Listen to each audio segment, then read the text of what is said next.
The city was dead, but it did not know it yet. Smoke still moved slowly between broken towers, rising into a gray sky that had not seen sunlight in weeks, and the air smelled of metal and ash.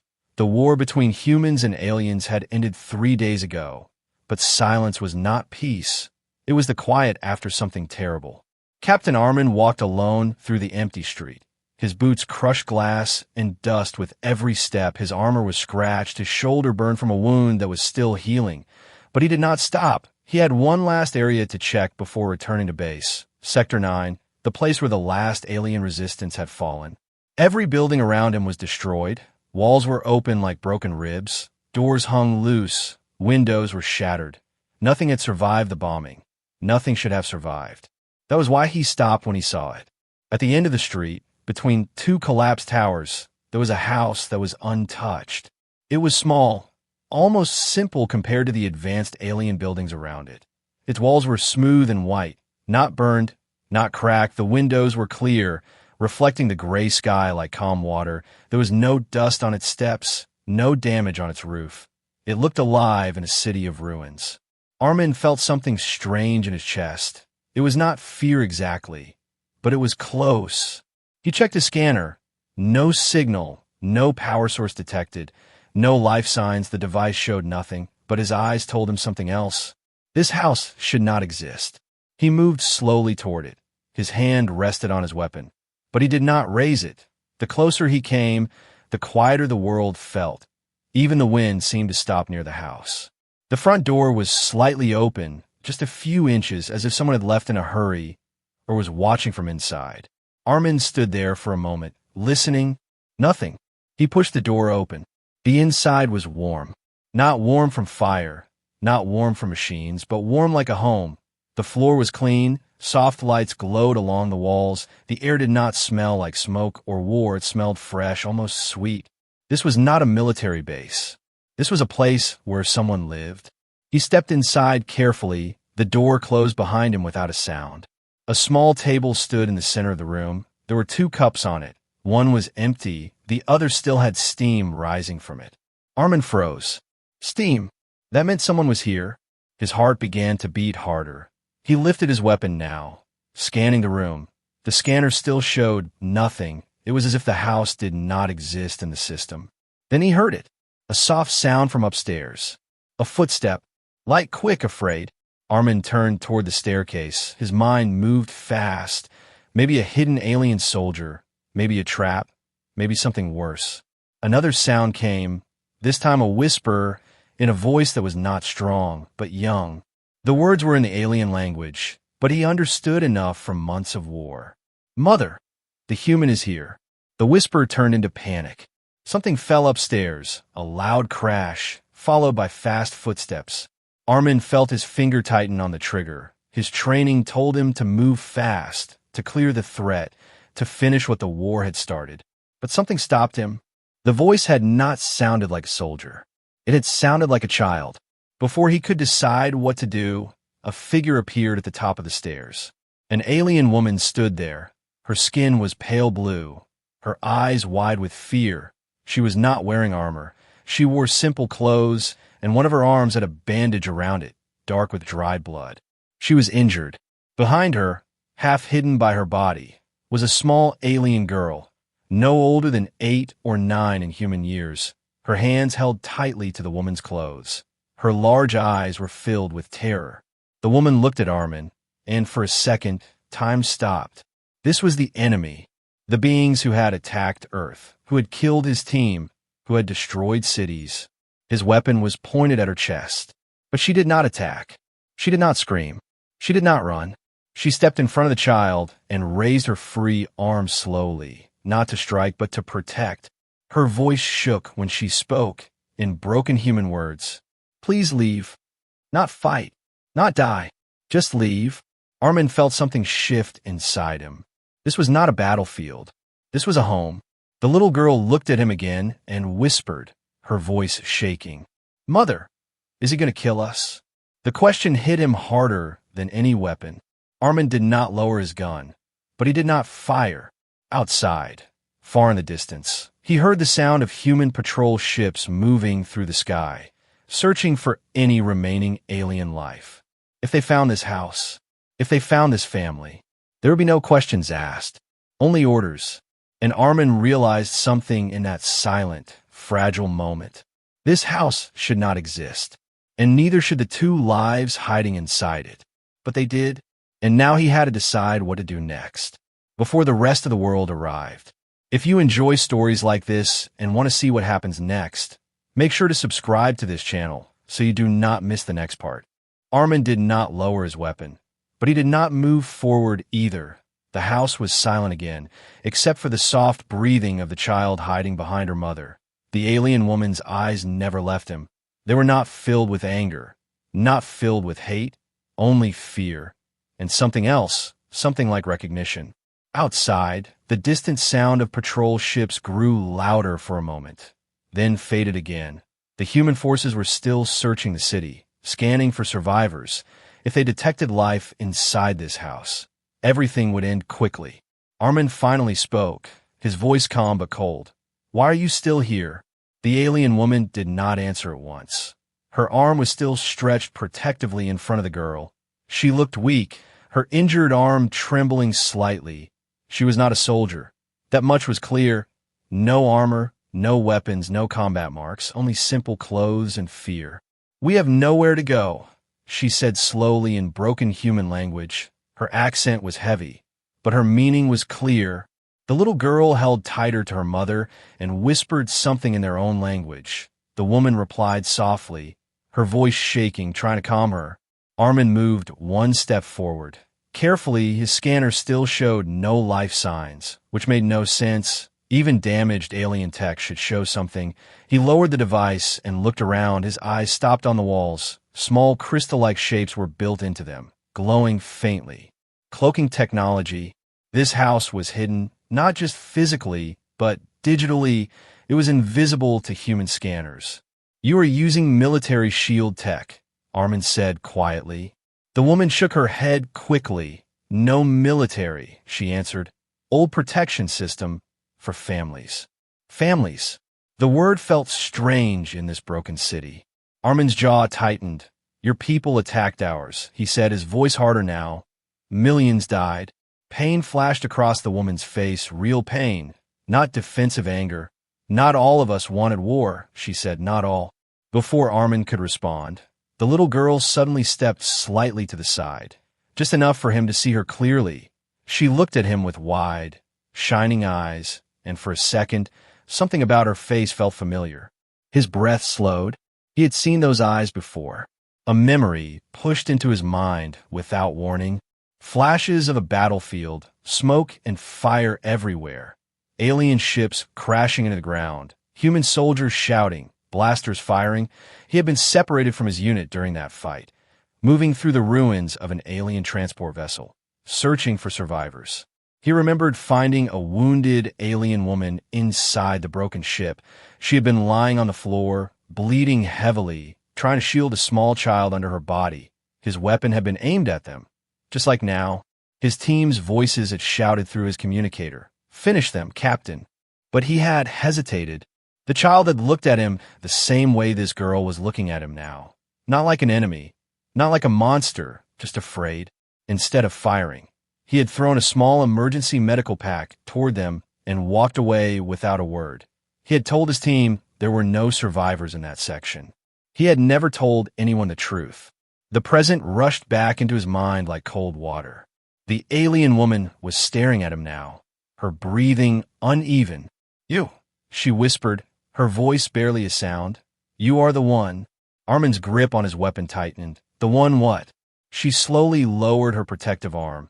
Just a little, not fully trusting, but no longer expecting immediate death. "The one who did not kill us," she said, "on the burning field." The little girl nodded quickly, stepping out just a bit more. "Mother said the humans saved us," she said in soft but clearer human words. "Mother said not all humans are monsters." The words hit him harder than any accusation could have. Arman felt a strange pressure in his chest, something heavy and uncomfortable. He had not thought about that moment again after the battle. He had convinced himself it did not matter. that it changed nothing. But they were standing here because of that choice. You should have left the city, he said quietly, trying to regain control of the situation. We tried, the woman replied, but your ships blocked the sky. Your soldiers searched the ground. We hid here, waiting. Waiting for what? She looked at him directly now, her fear still present, but mixed with fragile hope. For you, she said. The word made the air feel even heavier.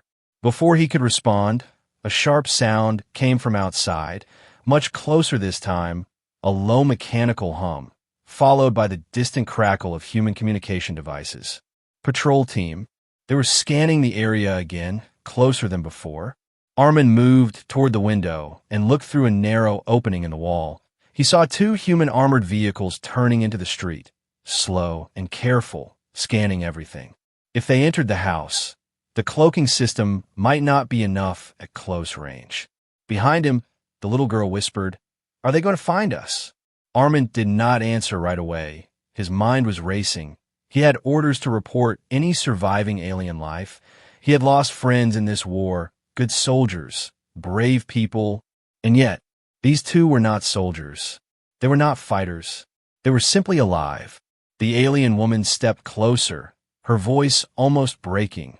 "We do not want to fight," she said. "We never did." The vehicles outside stopped directly in front of the house. Arman's communicator suddenly lit up on his wrist.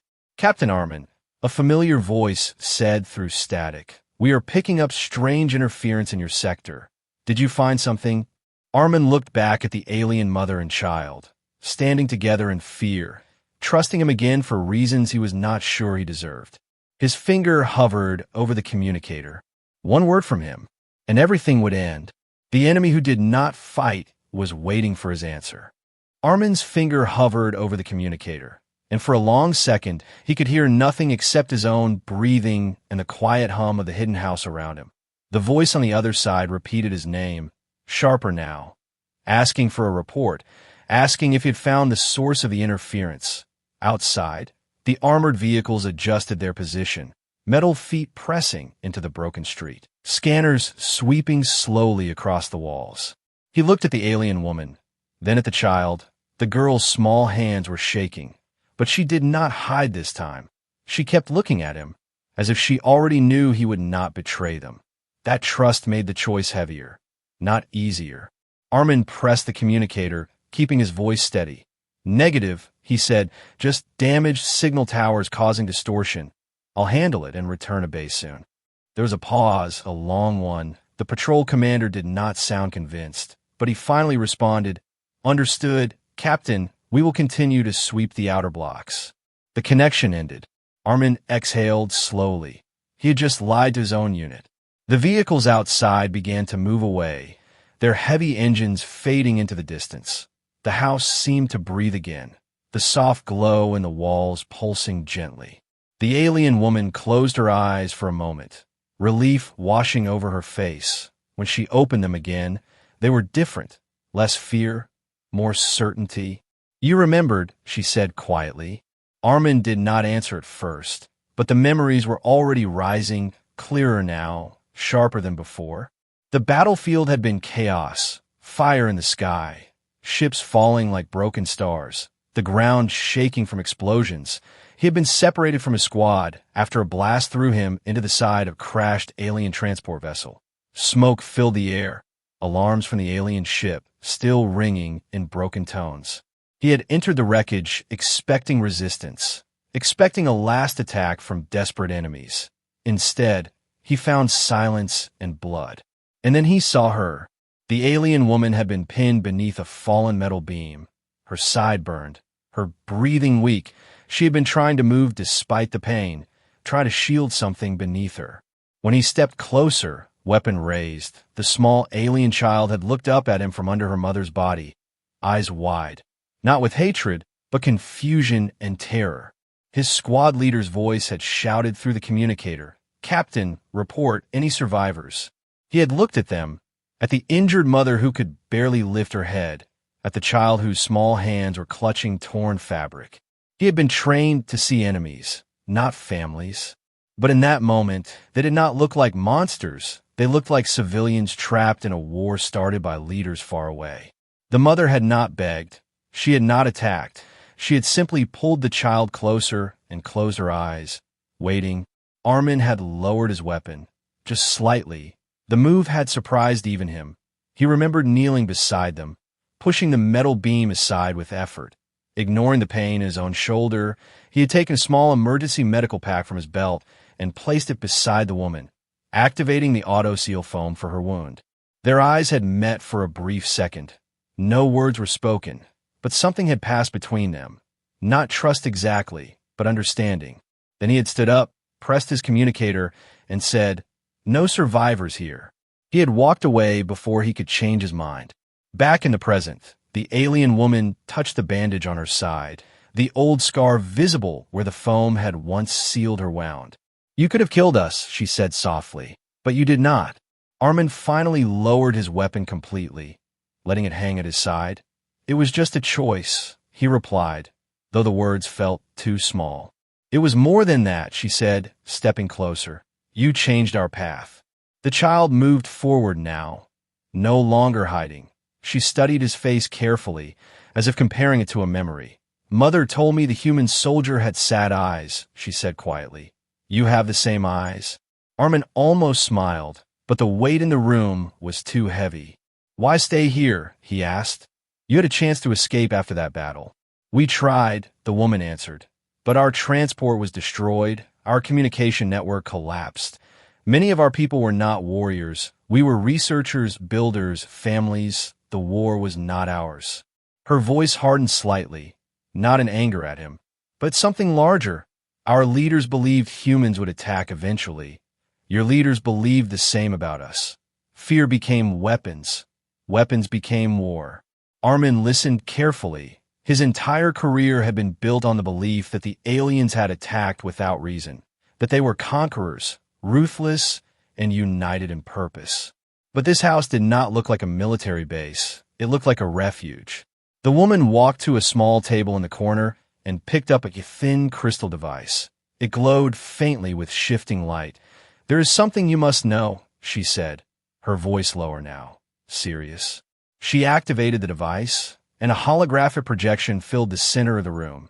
Images appeared in the air: alien council chambers, heated debates, protests in alien cities, crowds holding symbols of peace. "Many of us opposed the attack on Earth," she explained. "We warned that your species was not the enemy, but the High Command silenced us. They controlled the fleets." The images shifted, showing intercepted signals, distorted transmissions, edited recordings. False data was sent to both sides, she continued. Signals made it look like human first strikes. Signals made it look like alien invasion fleets forming before they truly did. Arman felt cold as he watched. "You were saying the war was forced," he said slowly. "Yes," she replied, "by those who feared peace more than war."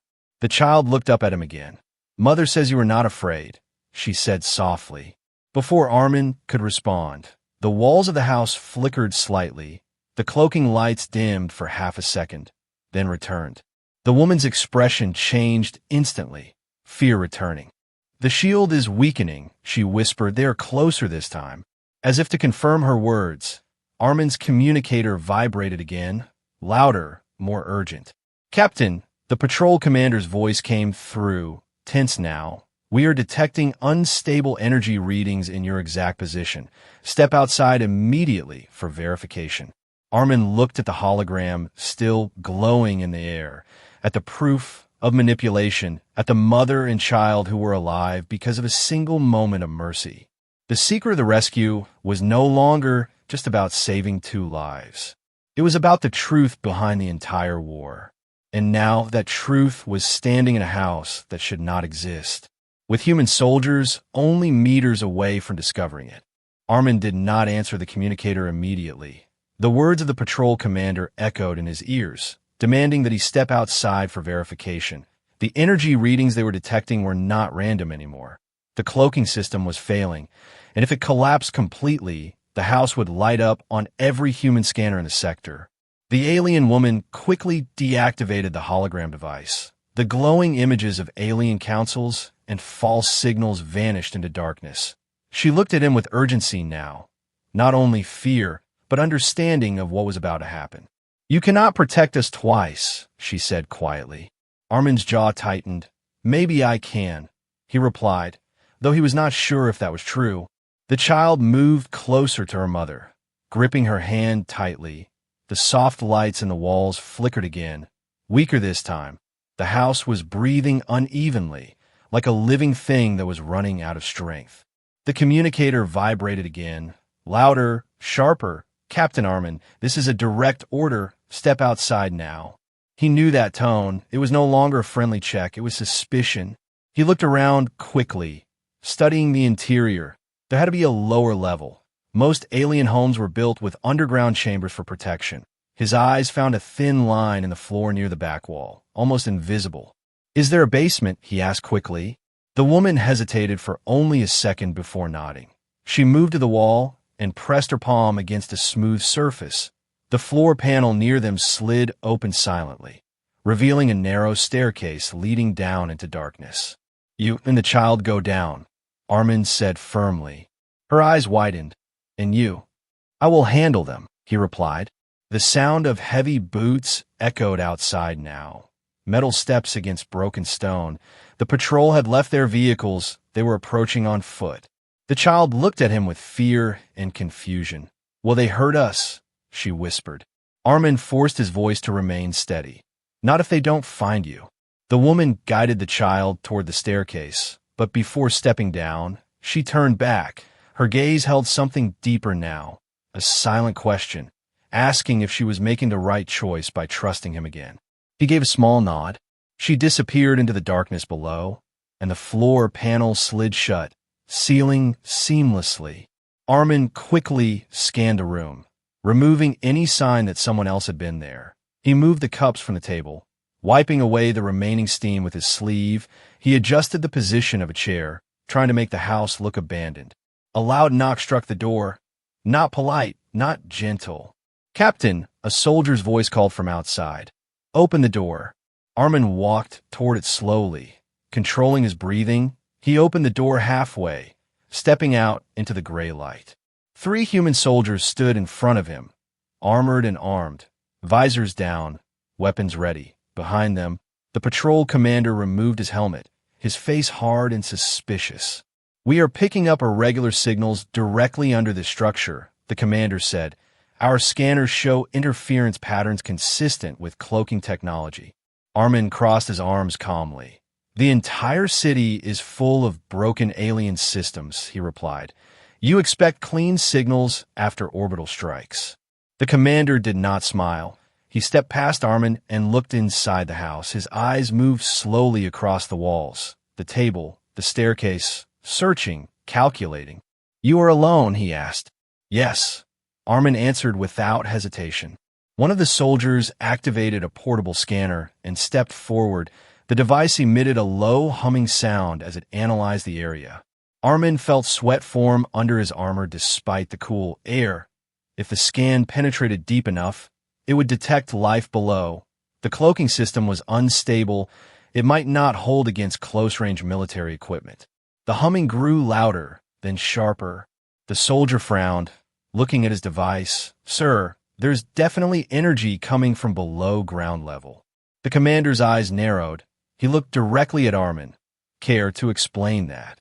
Arman stepped forward slightly, lowering his voice. "There's an old power cell beneath this block," he said. "We marked it during the first assault, but never deactivated it. It is unstable and dangerous. If you breach it without proper equipment, it could explode." The commander studied him carefully, searching for any sign of weakness. "Why were you standing inside instead of reporting this immediately?" he asked. "I was verifying the readings," Arman replied evenly. "You called me before I finished." The silence stretched between them, thick and heavy. From beneath the floor, there was no sound, no movement. The alien mother and child were perfectly still. The soldier with the scanner adjusted the settings. Increasing sensitivity, the device gave a short, sharp pulse.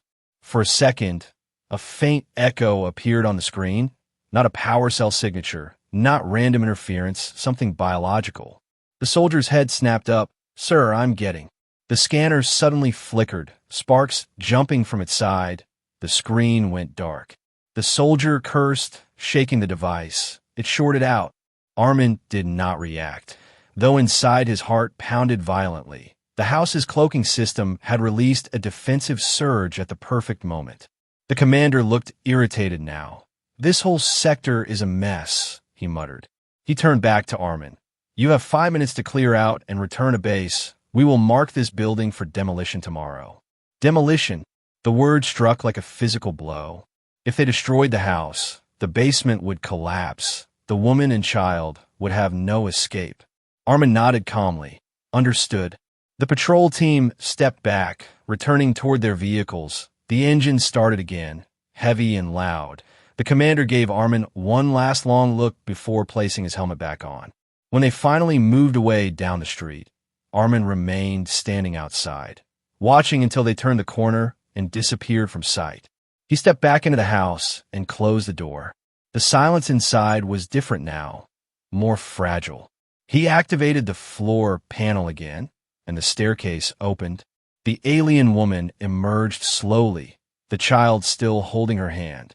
They will destroy this place, she said quietly, having heard enough through the thin structure. Yes, Arman replied, tomorrow. The child looked around the room, as if trying to memorize it. This had been their last shelter, their last safe place in a broken world. Arman looked at them both and realized something painful and clear. He was no longer just hiding them. He was now hunted by his own kind. Because the moment demolition began, the patrol would expect him to be somewhere else. Not here, not protecting the very beings he was trained to eliminate. And if they discovered the truth, he would be treated the same way they would treat any surviving alien. The word demolition stayed in the air long after Arman said it, heavy and final. The house no longer felt like a hiding place. It felt like a clock counting down to destruction. The alien woman stepped fully into the room, her injured arm pressed against her side. The child followed, quiet but watching everything carefully.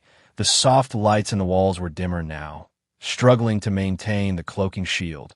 We cannot stay, Arman said, his voice low but firm. Tomorrow this entire block will be reduced to dust. The woman nodded slowly, but her eyes were not focused on the walls or the door. They were on the small crystal device still resting on the table. There is something you have not seen, she said quietly. Arman looked at her. The hologram you showed me. That was only part of it, she replied. What you saw were debates, protests, proof that many of us did not want war. But that is not the full truth. She walked to the table and picked up the device. Her fingers moved across its surface, and the crystal began to glow again. Brighter this time, the air above it shimmered, then formed a new projection. This time the images were darker, more secret. Arman saw a chamber filled with alien military leaders, their faces hard, their voices sharp. The projection translated their words into human language. The humans are developing faster than expected. One leader said, if we do not strike now, they will match our power within decades. Another voice answered, then we create the reason to strike. The image shifted, showing alien ships near the edge of human space, not attacking, but transmitting. False distress signals, the woman explained, sent from human design frequencies, made to appear as if your fleets were preparing a first strike. The projection changed again. Now it showed human military command centers, officers reacting to the signals, panic spreading, emergency meetings being called. They intercepted those signals, she continued, and believed your species had been betrayed. Your leaders feared extinction. Ours feared the same. Both sides were fed lies. Arman felt cold despite the warmth of the house. You are saying neither side truly fired first, he said slowly. The woman nodded. The first real attack was launched by those who wanted power, not peace. The child stepped closer to the projection, looking at the flickering images of ships and explosions. Mother says war is loud because fear is loud, she said softly. Arman swallowed hard. His entire career had been built on the belief that the aliens had invaded without warning, that humanity had only defended itself. He had lost friends believing they were protecting Earth from monsters. If this is true, he said, why show me? The woman deactivated the larger projection and held up a smaller crystal shard hidden inside the main device. It was thin, almost invisible. Because this contains direct evidence, she said. Encrypted recordings from the High Command, confirmation of signal manipulation, orders that prove the attack was engineered. She placed it in his hand. It was lighter than he expected, but it felt heavier than any weapon he had carried. If humans see this, she continued, they will know the truth. The war will not be remembered as simple hatred between species. It will be remembered as betrayal by leaders who feared cooperation. Arman looked at the crystal carefully. And your leaders, he asked, what will happen to them? The woman's expression hardened. The same as yours, if justice still exists. Outside, a distant rumble shook the ground slightly. Not patrol vehicles this time. Something larger, preparations for sector cleansing were beginning earlier than expected. Arman moved to the window and looked out. In the sky far above, he saw a human cruiser repositioning, scanning beams sweeping slowly across the ruined city. They are preparing for orbital demolition, he said quietly, not just this block, the entire sector. The woman's eyes widened. But there are still survivors. Not officially, Arman replied, his voice bitter. The report says this city was fully evacuated before final assault. The child looked confused. But we are here, she said. Yes, Arman answered, turning back to them. And that is the problem. Silence filled the room again. But it was different now. It was not fear alone. It was understanding of something much larger. This data, Arman said, holding up the crystal, if I transmit it through military channels, it will be intercepted, blocked, erased. The woman nodded.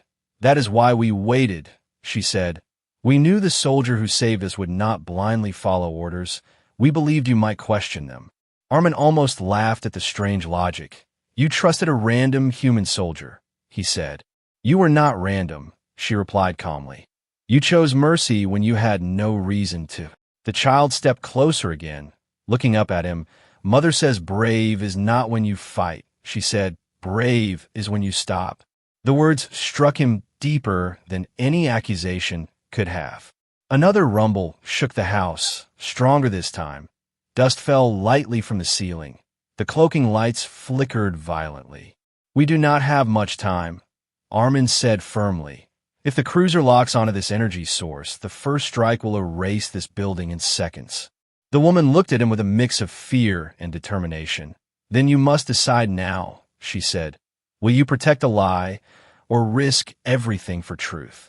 Arman stared at the crystal in his hand.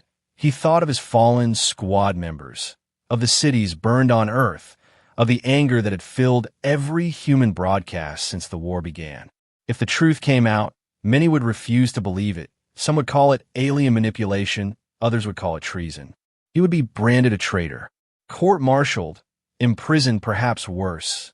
But if he stayed silent, the war would be remembered as necessary, as justified, and future generations would grow up learning to hate a species that had also been deceived. He closed his fist around the crystal, making his decision. We are not running, he said, his voice steady now, stronger than before. We're going to send this to every open civilian network, every independent channel, not through the military, but through public relays. The woman looked at him with surprise, then slow hope. That could start riots, she warned. It could start questions, he replied. And questions are stronger than fear. Outside, the cruiser's scanning beam swept closer, a bright line moving across the broken buildings, approaching their block. The house trembled again, the cloaking system screaming under the pressure. Arman looked at the mother and child, then at the sky beyond the cracked window. The truth about the war was no longer hidden in alien chambers or secret human files. It was in his hand, and in the next few minutes, it would either change history or be destroyed with the last house that should not exist. The scanning beam from the cruiser moved across the ruined city like a searching eye, bright and cold. And this time it did not pass quickly. It slowed as it reached their block, as if it had found something worth studying. The walls of the hidden house began to vibrate, the cloaking lights flickering wildly, thin cracks of light running across the smooth surfaces. Arman moved fast now. No more hesitation left in him. He placed the crystal device into a small transmitter unit attached to his armor, overriding military encryption protocols with manual commands. His hands worked with trained precision, but his heart was beating harder than it ever had in battle. "We are sending it now," he said, his voice focused. "Once the signal leaves this house, there is no turning back." The alien woman stood beside him, holding her daughter close. Her fear was still there, but it was no longer the fear of death alone. It was the fear of hope being crushed. The transmitter blinked red, then yellow, struggling to connect to civilian communication satellites orbiting beyond military control. Outside, a loud mechanical roar echoed through the street. Human dropships descended rapidly, landing only 2 buildings away. Their engines blasted dust into the air, shaking the ground beneath the house. "They're deploying ground units," Arman muttered, glancing toward the door. "They must have detected unstable energy spikes." The child looked up at him, her voice small but steady. "Will the truth reach them before they reach us?" Arman did not lie this time. "I don't know," he said honestly. The transmitter suddenly flashed green. A thin beam of coded data shot upward through the ceiling, invisible to the eye, but powerful enough to pierce the chaos of signals above. "It's sent," he said quietly. At that exact moment, the front wall of the house shook violently as an external scanning pulse hit it directly. The cloaking system sparked, then failed completely. The smooth white walls lost their faint glow, revealing the house fully to the world outside. Alarms began to ring from the human soldiers approaching. "Confirmed energy source located," a distant voice shouted. "Possible alien survival unit inside." Arman grabbed his weapon and turned toward the alien woman. "Basement tunnel, now," he ordered. She nodded and rushed toward the hidden floor panel, activating it quickly.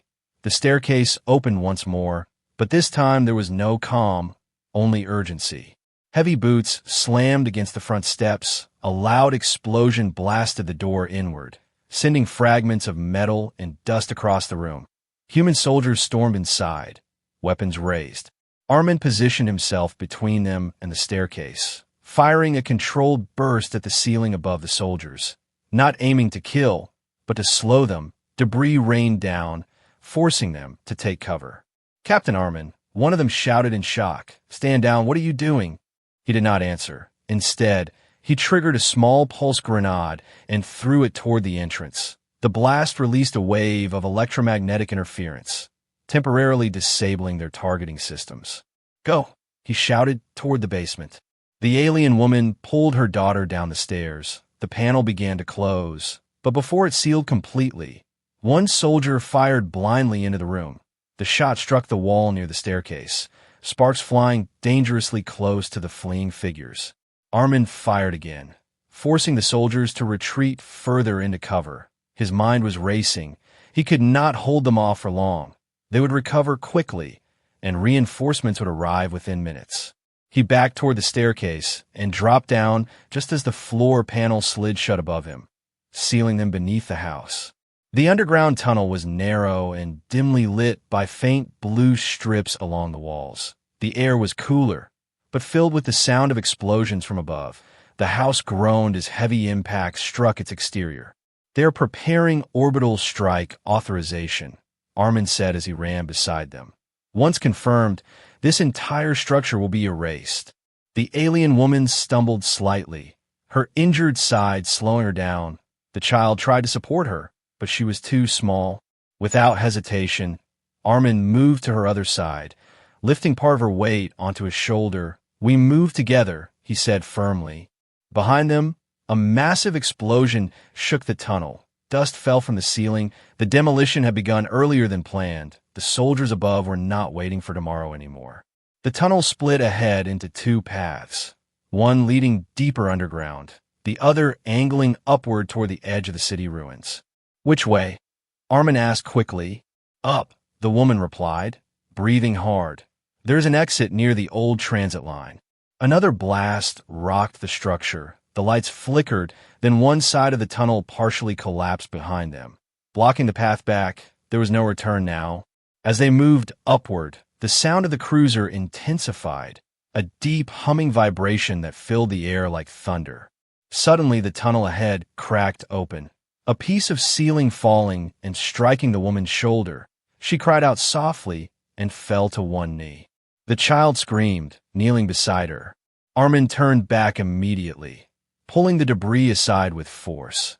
Ignoring the burning pain in his own wounded shoulder, he lifted the woman carefully. "Stay with me," he said urgently. She nodded weakly. "The exit is close," she whispered. They pushed forward again, and finally a faint light appeared ahead. Natural light, gray and dusty, but real. Arman reached the final door at the end of the tunnel and forced it open. They emerged into the far edge of the ruined city, far from the house, just as a blinding flash filled the sky behind them. The house that should not exist was consumed in a pillar of fire and light. The shock wave knocked them to the ground, heat rushing over them like a storm. The child covered her ears, tears in her eyes. "Our home," she whispered. Arman looked back at the rising smoke, knowing that everything he had been before was now burning with it. Above them, communication satellites flickered across the sky, and far in the distance, emergency broadcasts began to interrupt military channels. The truth was spreading, but so was chaos. Sirens echoed from multiple sectors as civilian networks began replaying the leaked data. Questions were being asked, commanders were being challenged. Arman helped the alien woman to her feet, steady but determined. "We are not safe yet," he said quietly. In the distance, search drones were already changing direction, scanning for survivors of the blast, scanning for them. The escape through fire had only just begun. The smoke from the destroyed house still rose into the sky like a dark signal, twisting and spreading across the broken city. Arman stood at the edge of the ruins with the alien woman leaning against him and the child holding tightly to her mother's hand. The heat from the blast was still warm on their backs, but the greater storm was no longer made of fire. It was made of information. Above them, civilian satellites began flashing with emergency alerts. Unauthorized data streams had broken through military firewalls. The crystal's contents were spreading faster than any weapon ever could. Across human colonies, screens flickered to life with recordings of alien high command meetings, proof of false signals, manipulated transmissions, and orders that had forced both species into war. Arman's communicator suddenly activated without him touching it. Multiple voices overlapped in confusion and anger, command centers demanding clarification, officers questioning each other. Some were calling it alien propaganda, others demanding investigation. The chain of control was cracking. The alien woman looked at him with weak but steady eyes. "It reached them," she said softly. "Yes," Arman answered, watching the sky where transport ships were shifting position, no longer aligned for bombardment, but hovering in uncertainty. Now they cannot unsee it. But the danger was not over. Search drones were already sweeping the outskirts of the city, their red scanning lights cut through smoke and debris, hunting for biological traces that might have survived the blast. "We must move," Arman said firmly, guiding them toward the remains of an underground transit tunnel nearby. The alien woman stumbled again, her strength fading. The injury from the falling debris had reopened her old wound. Dark blue blood stained her clothing. The child looked up at Arman with fear, but also trust that had grown stronger through every moment of danger. "You said brave is when you stop," she whispered, repeating her mother's lesson.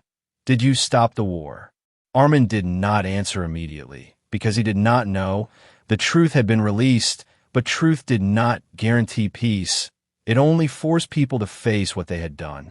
Behind them, a transport ship descended rapidly, not with weapons drawn, but with emergency lights flashing. Human medics stepped out cautiously, scanning the area. Arman raised his weapon halfway, unsure of their intent. A familiar voice called out from the open hatch. It was the patrol commander from earlier, his helmet removed, his expression no longer suspicious, but shaken. "Captain Arman," he said loudly, "stand down. We receive the transmission." Arman did not lower his weapon yet. "And?" he asked carefully. The commander looked at the alien woman and child, then back at Arman. "And everything we believed is being questioned right now," he said. "High Command has ordered a cease of all cleansing operations until a full investigation is complete." The word cease felt unreal. The commander stepped closer, slowly, without raising his weapon. "You are under review for disobeying orders," he continued. "But you may have prevented something far worse." Arman finally lowered his weapon completely. The tension that had held his body together since entering the house began to fade, replaced by exhaustion. The medics approached carefully, one of them kneeling beside the alien woman without hostility, scanning her injuries, treating her the same way they would treat a human patient. The child watched closely, still unsure, but when the medic gently applied a stabilizing field over her mother's wound, she looked at Arman with wide eyes. "They are helping her," she said softly, almost surprised. "Yes," Arman replied, his voice quiet, "because now they know." Days passed in a blur of investigations, broadcasts, and unrest across both species. The evidence continued spreading beyond control. Independent journalists verified the recordings. Civilian leaders demanded accountability. Protests formed not against aliens or humans, but against those who had engineered fear. Arman found himself in a military medical station, his own injuries finally being treated. Guards were posted outside his room, not as prisoners, but as protection. The situation was unstable. Some leaders wanted him punished. Others called him a hero. When he finally stepped outside days later, the sky looked different, not because it had changed color, but because ships from both species hovered in cautious distance from one another without firing. Near the medical wing, he saw two figures waiting. The alien woman stood upright now, her wound properly sealed. The child stood beside her, holding her hand but no longer hiding behind her. They approached him slowly. "You chose truth over safety," the woman said, her voice stronger now. "That is rare in any species." Arman shook his head slightly. "I only made a choice," he replied. The child stepped forward and looked directly at him. Her eyes no longer held fear, only warmth. "You are the one who saved us," she said clearly, twice. The words settled deeply in him, not as praise, but as responsibility. In the distance, on a landing platform beyond the station, human and alien representatives stood together for the first official dialogue since the war began. Their body language was cautious, uncertain, but they were speaking, not shooting. Arman watched as a group of human and alien children, evacuated from different sectors, played carefully near the edge of the courtyard under supervision. At first they had stood apart, staring at each other, unsure, but slowly, one child rolled a small metallic sphere across the ground. Another picked it up and rolled it back. It was a small thing, simple and quiet, but it was the first exchange not built on fear. The alien girl beside him smiled faintly as she watched. "Mother says the future is fragile," she said, like glass.